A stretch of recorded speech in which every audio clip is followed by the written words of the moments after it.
పెదబాల శిక్షకు స్వాగతం. मुदाकरात्तमोदकं सदा विमुक्तिसाधकं कलाधरावतंसकं विलासिलोकरक्षकम् अनायकैकनायकं विनाशिते भदैत्यकं नतासुभासुनाशकं नमामि तं विनायकम् नदीतरादिभीकरं नवोदितार्कभास्वरं नमत्सुरारिनिच्चरं नताधिकापदुद्धरम् सुरेश्वरं निधीश्वरं गजेश्वरं गणेश्वरं महेश्वरं तमाश्रये परात्परं निरन्तरम् समस्तलोकशङ्करं निरस्तदैत्यकुञ्जरं दरेदरोदरं वरं वरे भवक्त्रमक्षरम् कृपाकरं क्षमाकरं मुदाकरं यशस्करं मनस्करं नमस्कृतां नमस्करोमि भास्वरम् अकिञ्चनार्तिमार्जनं चिरन्तनोक्तिभाजनं पुरारिपूर्वनन्दनं सुरारिगर्वचर्वणम् प्रपञ्चनासभीषणं धनञ्जयादिभूषणं कपोलदानवारणं भजे पुराणवारणम्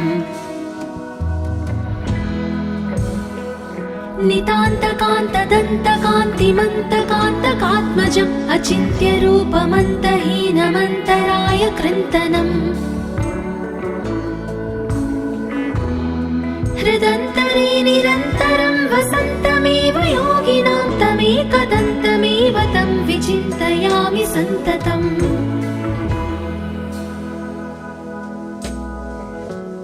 महागणेश पञ्चरत्नमादरेण योऽन्वहं प्रजल्पति प्रभातके हृदि स्मरन् गणेश्वरम्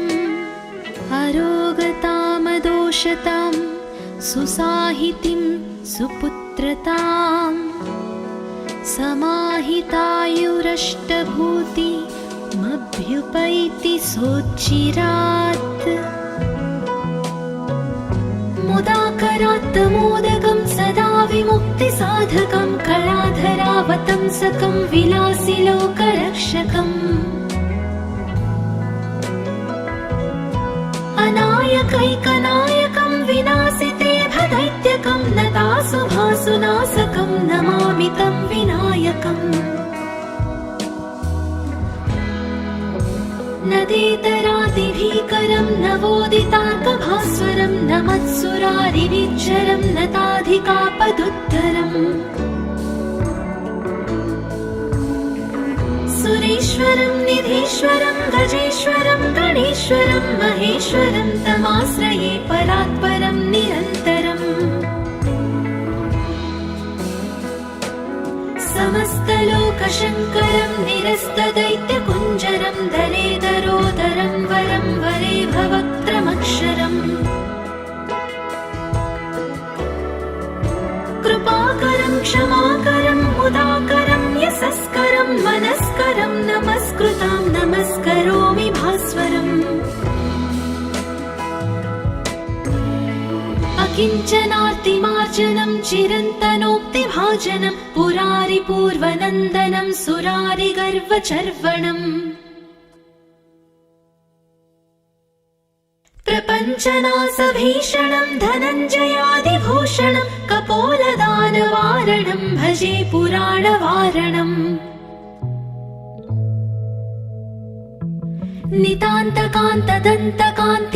नितान्तकान्तदन्तकान्तिमन्तकान्तकात्मजम् अचिन्त्यरूपमन्तहीनमन्तराय कृन्तनम् हृदन्तरे निरन्तरं वसन्तमेव योगिनां तमेकदन्तमेव तं विचिन्तयामि सन्ततम्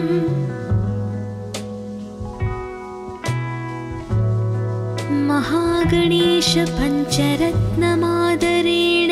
योऽन्वहं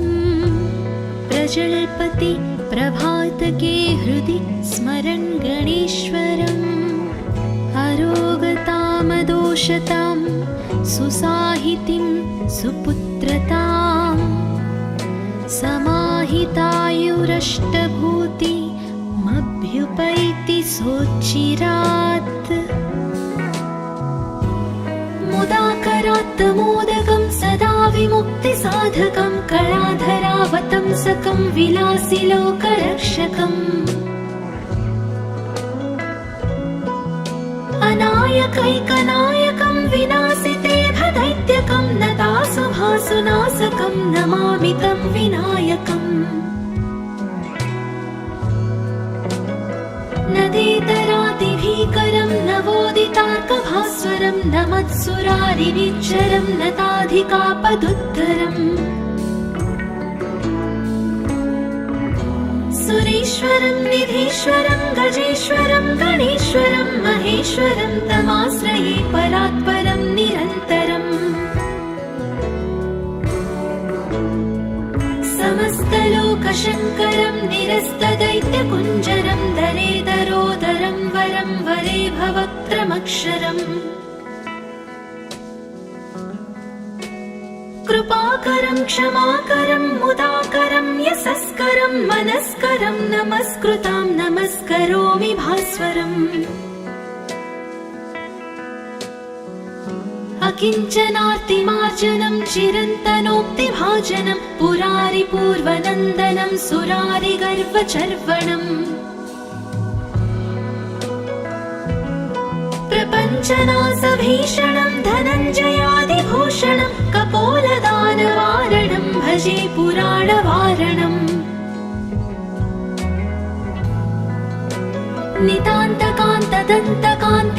नितान्तकान्तदन्तकान्तिमन्तकान्तकात्मजम् अचिन्त्यरूपमन्तहीनमन्तराय कृन्तनम्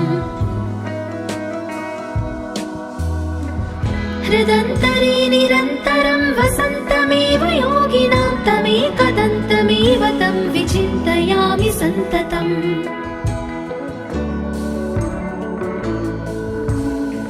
महागणेश पञ्चरत्नमादरेण योऽन्वहं प्रजल्पति प्रभातके हृदि स्मरन् गणेश्वरम् अरोगतामदोषतां सुसाहितिं सुपुत्रताम्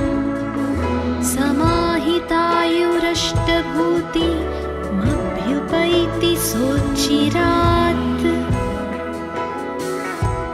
मुदाकरात्तमोदकं सदा विमुक्तिसाधकं कलाधरावतंसकं विलासिलोकरक्षकम् अनायकैकनायकं विनाशितेभदैत्यकं नतासुभासुनाशकं नमामि तं विनायकम् नदीतरातिभीकरं नवोदितार्कभास्वरं नमत्सुरारिनिच्चरं नताधिकापदुद्धरम् सुरेश्वरं निधीश्वरं गजेश्वरं गणेश्वरं महेश्वरं तमाश्रये परात्परं निरन्तरम् समस्तलोकशङ्करं निरस्तदैत्यकुञ्जरं दरेदरोदरं वरं वरे भवक्त्रमक्षरम् कृपाकरं क्षमाकरं मुदाकरं यशस्करं मनस्करं नमस्कृतां नमस्करोमि भास्वरम् अकिञ्चनार्तिमार्जनं चिरन्तनोक्तिभाजनं पुरारिपूर्वनन्दनं सुरारिगर्वचर्वणम्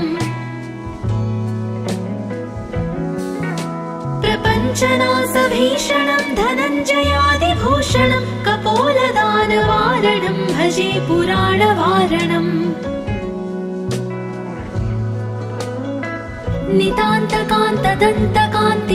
नितान्तकान्तदन्तकान्तिमन्तकान्तकात्मजम् अचिन्त्यरूपमन्तहीनमन्तराय कृन्तनम् हृदन्तरे निरन्तरं वसन्तमेव योगिनां तमेकदन्तमेव तं विचिन्तयामि सन्ततम्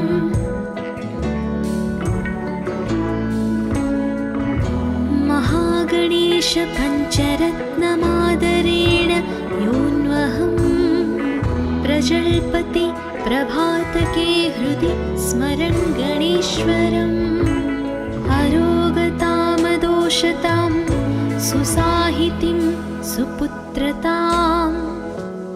समाहितायुरष्टभूतिमभ्युपैति सोच्चिरात्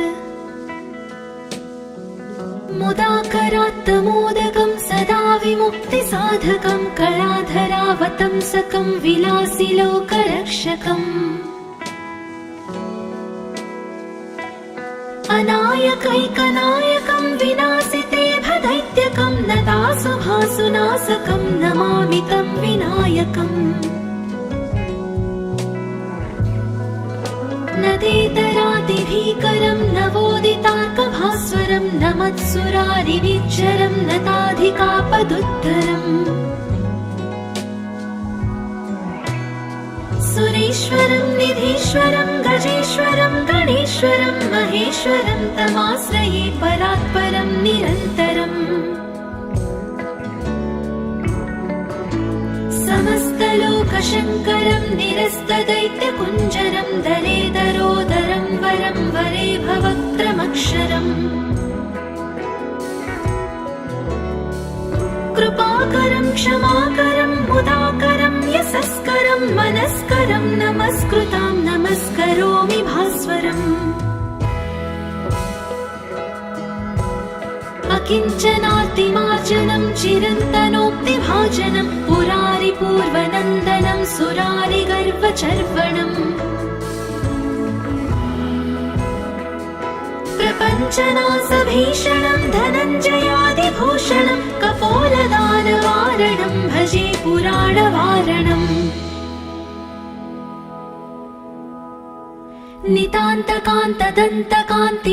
नितान्तकान्तदन्तकान्तिमन्तकान्तकात्मजम् अचिन्त्यरूपमन्तहीनमन्तराय कृन्तनम् हृदन्तरे निरन्तरं वसन्तमेव योगिनां तमेकदन्तमेव तं विचिन्तयामि सन्ततम्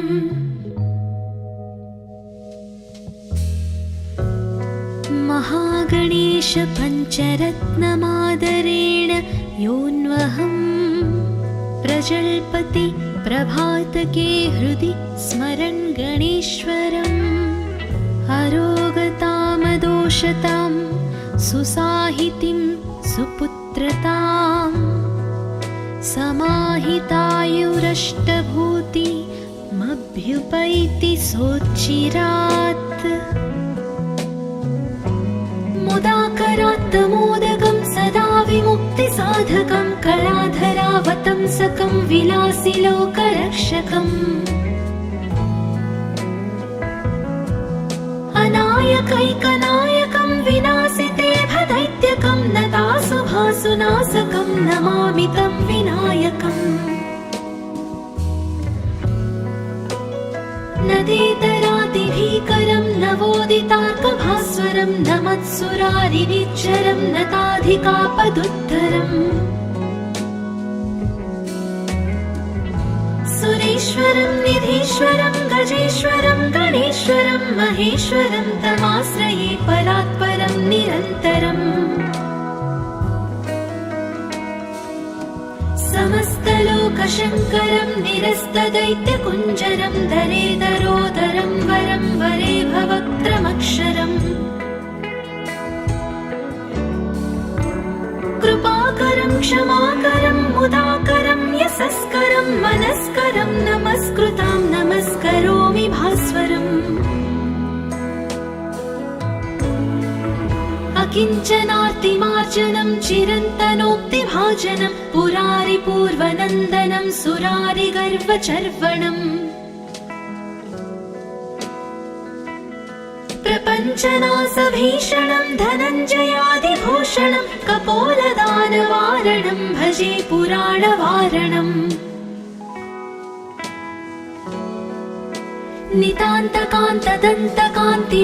नितान्तकान्तदन्तकान्तिमन्तकान्तकात्मजम् अचिन्त्यरूपमन्तहीनमन्तराय कृन्तनम् हृदन्तरे निरन्तरं वसन्तमेव योगिनां तमेकदन्तमेव तं विचिन्तयामि सन्ततम्।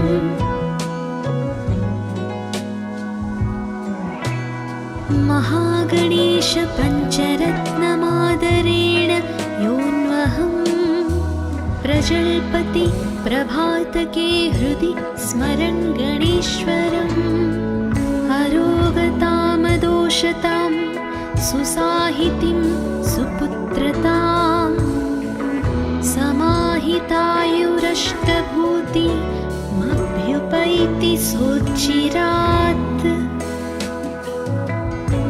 मुदाकरात्तमोदकं सदा विमुक्तिसाधकं कलाधरावतंसकं विलासिलोकरक्षकम्। अनायकैकनायकं विनाशिते भदैत्यकं नतासुभासुनाशकं नमामि तं विनायकम्। नदेतरादिभीकरं नवोदितार्कभास्वरं नमत्सुरारिनिच्चरं नताधिकापदुद्धरम्। सुरेश्वरं निधीश्वरं गजेश्वरं गणेश्वरं महेश्वरं तमाश्रये परात्परं निरन्तरम्। समस्तलोकशङ्करं निरस्तदैत्यकुञ्जरं दरेदरोदरं वरं वरे भवक्त्रमक्षरम्। कृपाकरं क्षमाकरं मुदाकरं यशस्करं मनस्करं नमस्कृतां नमस्करोमि भास्वरम्। अकिञ्चनार्तिमार्जनं चिरन्तनोक्तिभाजनं पुरारिपूर्वनन्दनं सुरारिगर्वचर्वणम्। प्रपञ्चनासभीषणं धनञ्जयादिभूषणं कपोलदानवारणं भजे पुराणवारणम्। नितान्तकान्तदन्तकान्तिमन्तकान्तकात्मजम् अचिन्त्यरूपमन्तहीनमन्तराय कृन्तनम्। हृदन्तरे निरन्तरं वसन्तमेव योगिनां तमेकदन्तमेव तं विचिन्तयामि सन्ततम्।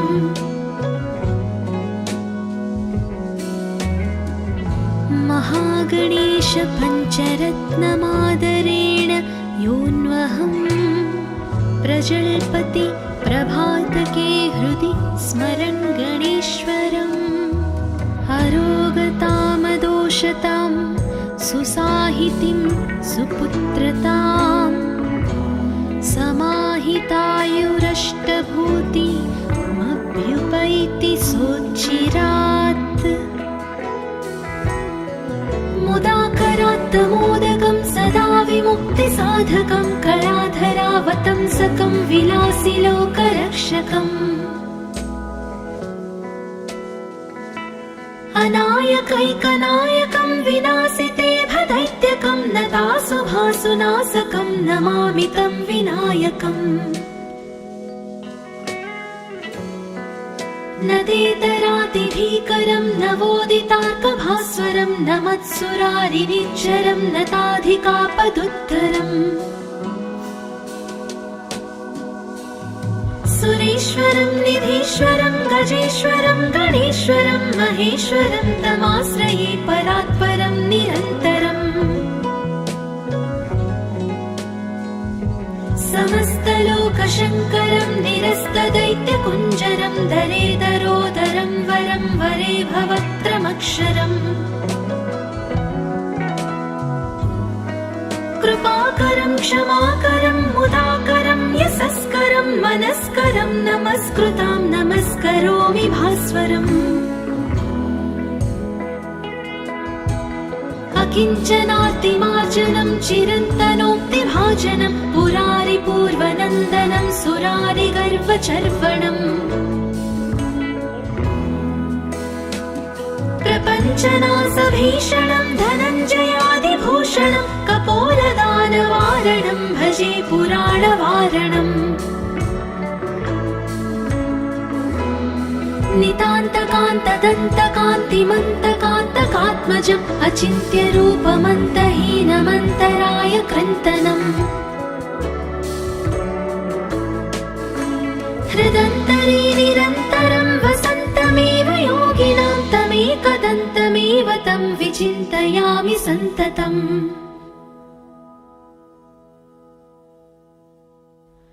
महागणेश पञ्चरत्नमादरेण योऽन्वहं प्रजल्पति प्रभातके हृदि स्मरन् गणेश्वरम् अरोगतामदोषतां सुसाहितिं सुपुत्रतां समाहितायुरष्टभूतिमभ्युपैति सोच्चिरात् मुदाकरात्तमोदकं सदा विमुक्तिसाधकं कलाधरावतंसकं विलासिलोकरक्षकम् अनायकैकनायकं विनाशिते भदैत्यकं नतासुभासुनाशकं नमामि तं विनायकम् नदेतरातिभीकरं नवोदितार्कभास्वरं नमत्सुरारिनिच्चरं नताधिकापदुत्तरम्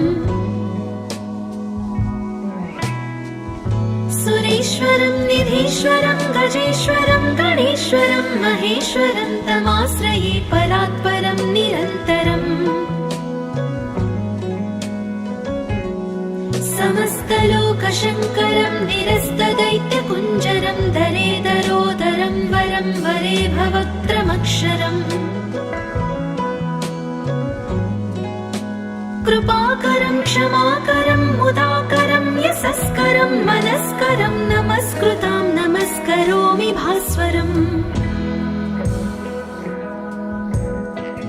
अकिञ्चनार्तिमार्जनं चिरन्तनोक्तिभाजनं पुरारिपूर्वनन्दनं सुरारिगर्वचर्वणम्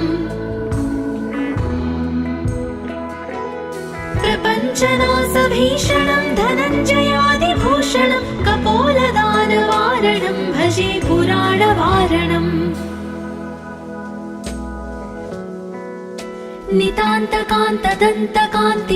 नितान्तकान्तदन्तकान्तिमन्तकान्तकात्मजम् अचिन्त्यरूपमन्तहीनमन्तराय कृन्तनम् हृदन्तरे निरन्तरं वसन्तमेव योगिनां तमेकदन्तमेव तं विचिन्तयामि सन्ततम्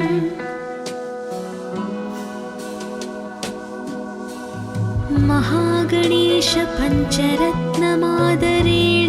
योऽन्वहं प्रजल्पति प्रभातके हृदि स्मरन् गणेश्वरम् अरोगतामदोषतां सुसाहितिं सुपुत्रतां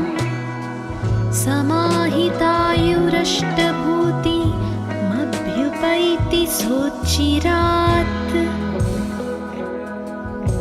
मुदाकरात्तमोदकं सदा विमुक्तिसाधकं कलाधरावतंसकं विलासिलोकरक्षकम्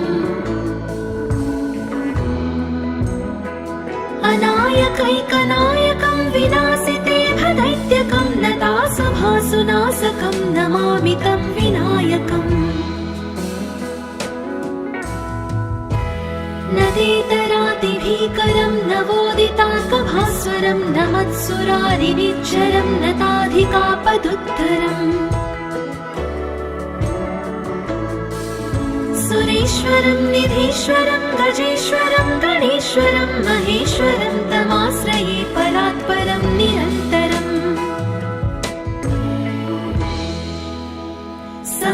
समस्तलोकशङ्करं निरस्तदैत्यकुञ्जरं दरेदरोदरं वरं वरे भवक्त्रमक्षरम् कृपाकरं क्षमाकरं मुदाकरं यशस्करं मनस्करं नमस्कृतां नमस्करोमि भास्वरम्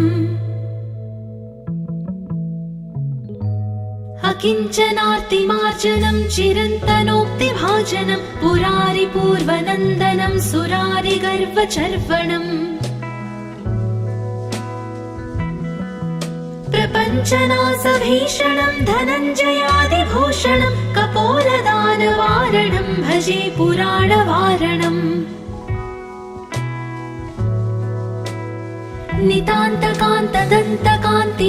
नितान्तकान्तदन्तकान्तिमन्तकान्तकात्मजम् अचिन्त्यरूपमन्तहीनमन्तराय कृन्तनम्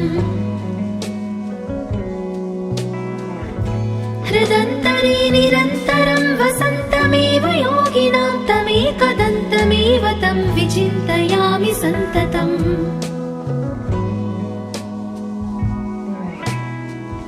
महागणेश पञ्चरत्नमादरेण योऽन्वहं प्रजल्पति प्रभातके हृदि स्मरन् गणेश्वरम् अरोगतामदोषतां सुसाहितिं सुपुत्रतां समाहितायुरष्टभूतिमभ्युपैति सोच्चिरात् मुदाकरात्तमोदकं सदा विमुक्तिसाधकं कलाधरावतंसकं विलासिलोकरक्षकम् अनायकैकनायकं विनाशितेभदैत्यकं नतासुभासुनाशकं नमामि तं विनायकम् नदेतरातिभीकरं नवोदितार्कभास्वरं नमत्सुरारिनिच्चरं नताधिकापदुद्धरम् सुरेश्वरं निधीश्वरं गजेश्वरं गणेश्वरं महेश्वरं तमाश्रये परात्परं निरन्तरम् समस्तलोकशङ्करं निरस्तदैत्यकुञ्जरं दरेदरोदरं वरं वरे भवक्त्रमक्षरम् कृपाकरं क्षमाकरं मुदाकरं यशस्करं मनस्करं नमस्कृतां नमस्करोमि भास्वरम् अकिञ्चनातिमार्जनं चिरन्तनोक्तिभाजनं पुरारिपूर्वनन्दनं सुरारिगर्वचर्वणम् प्रपञ्चनासभीषणं धनञ्जयादिभूषणं कपोलदानवारणं भजे पुराणवारणम्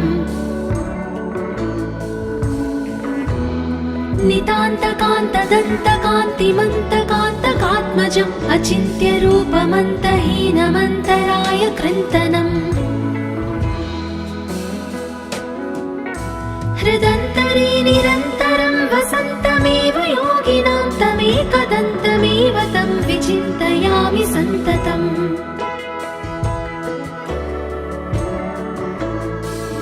महागणेश पञ्चरत्नमादरेण योऽन्वहं प्रजल्पति प्रभातके हृदि स्मरन् गणेश्वरम् अरोगतामदोषतां सुसाहितिं सुपुत्रतां समाहितायुरष्टभूतिमभ्युपैति सोच्चिरात् मुदाकरात्तमोदकं सदा विमुक्तिसाधकं कलाधरावतंसकं विलासिलोकरक्षकम् अनायकैकनायकं विनाशितेभदैत्यकं नतासुभासुनाशकं नमामि तं विनायकम् नदेतरातिभीकरं नवोदितार्कभास्वरं नमत्सुरारिनिच्चरं नताधिकापदुद्धरम् सुरेश्वरं निधीश्वरं गजेश्वरं गणेश्वरं महेश्वरं तमाश्रये परात्परं निरन्तरम् समस्तलोकशङ्करं निरस्तदैत्यकुञ्जरं दरेदरोदरं वरं वरे भवक्त्रमक्षरम् कृपाकरं क्षमाकरं मुदाकरं यशस्करं मनस्करं नमस्कृतां नमस्करोमि भास्वरम् प्रपञ्चनार्तिमार्जनं चिरन्तनोक्तिभाजनं पुरारिपूर्वनन्दनं सुरारिगर्वचर्वणम् प्रपञ्चनासभीषणं धनञ्जयादिभूषणं कपोलदानवारणं भजे पुराणवारणम्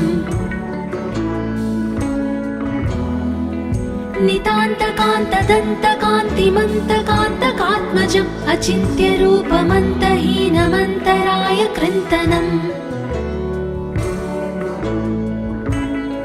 हृदन्तरे निरन्तरं वसन्तमेव योगिनां तमेकदन्तमेव तं विचिन्तयामि सन्ततम्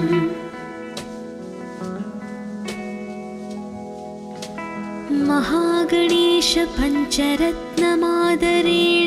योऽन्वहं प्रजल्पति प्रभातके हृदि स्मरन् गणेश्वरम् अरोगतामदोषतां सुसाहितिं सुपुत्रतां समाहितायुरष्टभूति